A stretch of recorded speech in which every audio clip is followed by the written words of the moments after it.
I stand here before you, looking back fondly on the 4 years of legacy we've all made together. Do you see her? The girl in the graduation gown giving that awesome speech? Well, that was me, Taylor Flores. Take a look at my parents. They looked so proud of me. Oh, but I will never forget this face. This is Jonas, my arch enemy. We were the top 2 students in our school and had been competing against each other since forever. But too bad, Jonas. You lost the final battle because I was the one asked to give the graduation speech, not you. It's safe to say that I had it all figured out after high school. First, I would move to New York to attend the most prestigious college in the city, majoring in English, of course. Then, when I graduated from college, I'd write my first novel, then publish it to acclamation and glory. Now, that's what I call a perfect plan. Just wait for it. You will see my face on thousands of book covers. Taylor Flores' time has come. I want those pages by the end of Friday, else be prepared for a pay cut this month. Ugh! I hate deadlines! As you can see, my life didn't exactly turn out as I planned. What went wrong, you ask?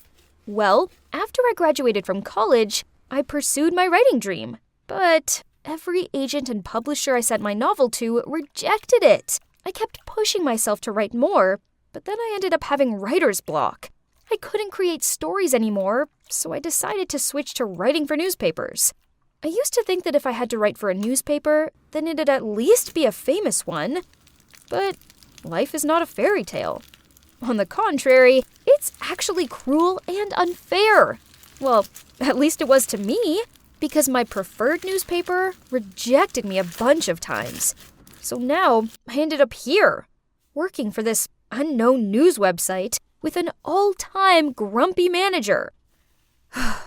Okay, so back to what was happening at the office. Suddenly, my phone buzzed through an email. Oh no, it's an invitation to my high school reunion. No way I could go back to my hometown and see everyone. They'd all see what a loser I'd become and I'd be the joke of the party. All the worst case scenarios were running through my mind until a call from Amelia came. It's my bestie from high school. She asked me if I was going, and I told her never in a million years.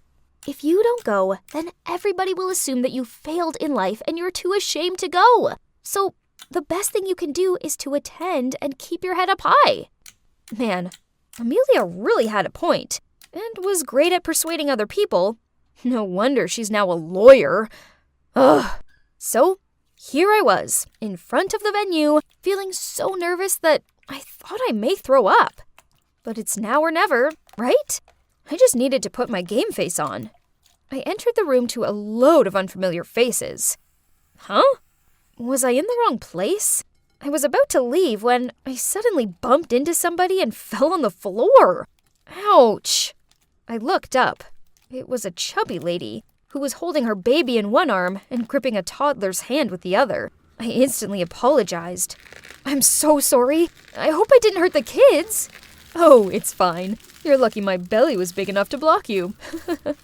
She then paused and took a closer look at me. Is that you, Taylor? You look great! Let's get inside. The party just started. Wait, she knew me. But who was she? I guess she did look familiar. Maybe I should wait for Amelia and ask her, as she had kept in touch with most of our classmates. I looked around, trying to find someone familiar to have a chat with, but my gosh, why was it so hard? But then I saw a woman who had beautiful, long blonde hair, and I instantly knew who it was. Jessica, the hottest and most popular girl in high school, and the captain of the cheerleader team. I walked over to her, and we began to catch up. We chatted a lot, and she was so funny. I don't remember her being so hilarious.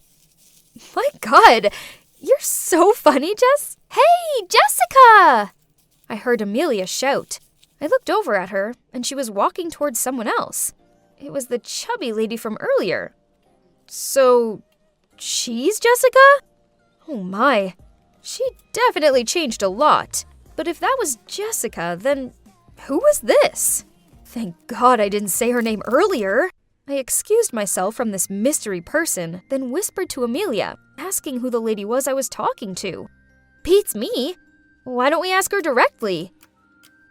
She then did exactly just that. The lady gave us a playful smile, saying, "Try guessing. Are you Ashley?" "Nope." "Natasha?" "Wrong." "Tiffany?" "Negative." "Wait, are you related to Jack Miller? You kinda look like him." "Almost correct."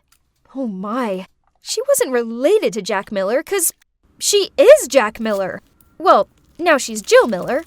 Turns out she never felt comfortable being a boy, so after high school, she underwent transgender surgery. Wow, that's incredible. I kind of felt overwhelmed, so I went to the bathroom to freshen up. On my way out, I saw a familiar face. It was Luke, the most handsome guy in high school.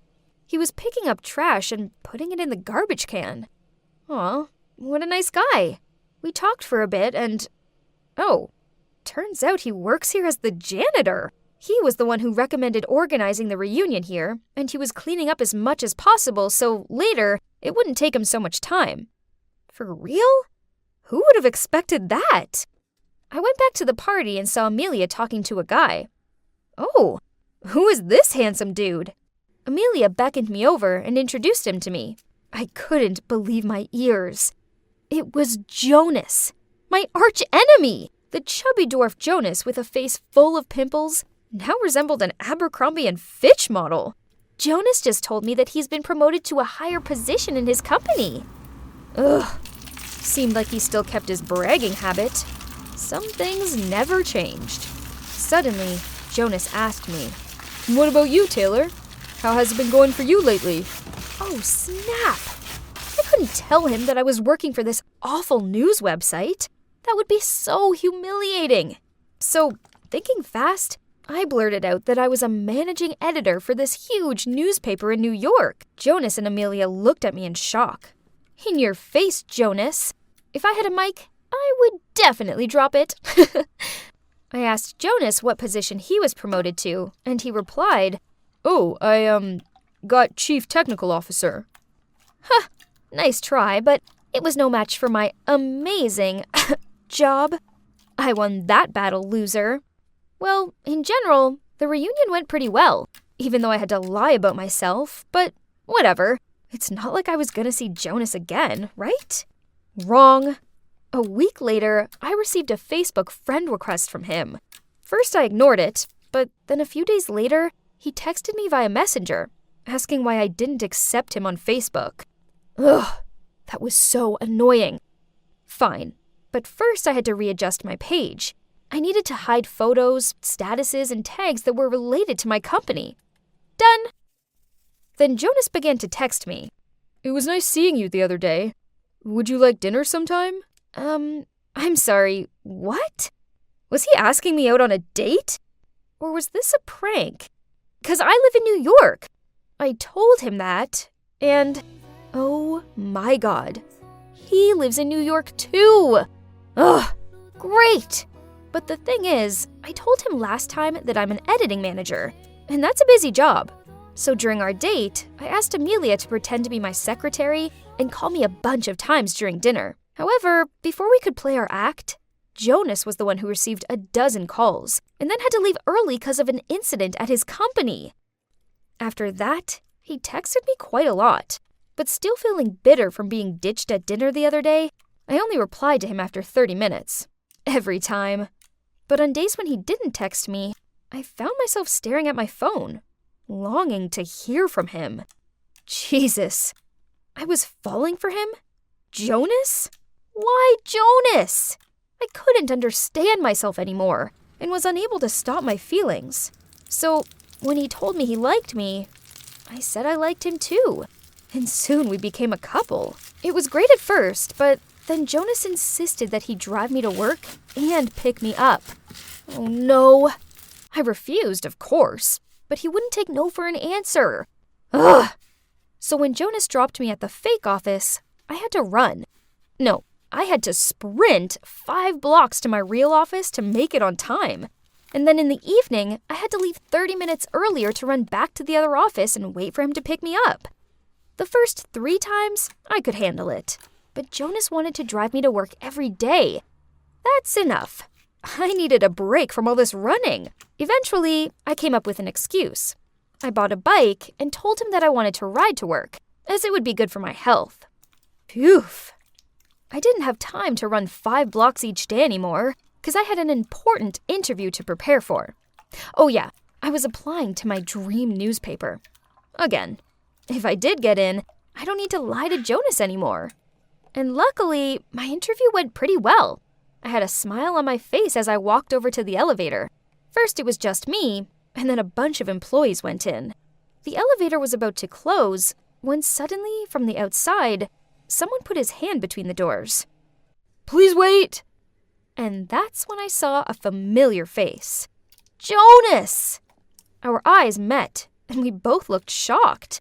Then one of the employees said to him, "Hey boss, I already finished the report, and will send it to you this evening." What? Why did the guy say that to him? When the elevator reached the ground floor, I quickly ran out of it. Jonas ran after me, held my hand, and said, "Wait, let me explain." What is there to explain? We both lied to each other. Jonas held me in his arms and tried to keep me calm. Then he began telling me everything. Oh my God. Turns out he's the actual editing manager of this newspaper. Ugh! Well, that explains a lot. I should have known he didn't work in technology, as I once asked him to repair my laptop, and he ended up locking himself out of it. Hearing you say you had my job shocked me. I didn't want to embarrass you, so I made up another position. So he knew right from the beginning I was lying. Then why did you insist on driving me to work, when you already knew I didn't work there? I was just messing with you. Besides, I was kinda curious to see how long you could keep the lie up for. I'm sorry. But the truth is, I like you. I have liked you since high school. Back then, I was always competing with you because I wanted you to notice me. I thought I was about to throw a tantrum, but thinking back, it was all my fault. If I hadn't lied in the first place, then Jonas wouldn't have had to lie about himself. Right at that moment, I received an email from Human Resources. Oh God, I got in! They were so impressed by me that they had to email me right away. I was so happy that I hugged Jonas as he said, "Congratulations, newbie. Now, let's get to work. Your first task is to go out on dinner with me." Yeah, so now Jonas and I work at the same place, and he's my boss. I used to hate losing to him, but now that he's my boyfriend, I feel fine. Actually, I'm really proud of him.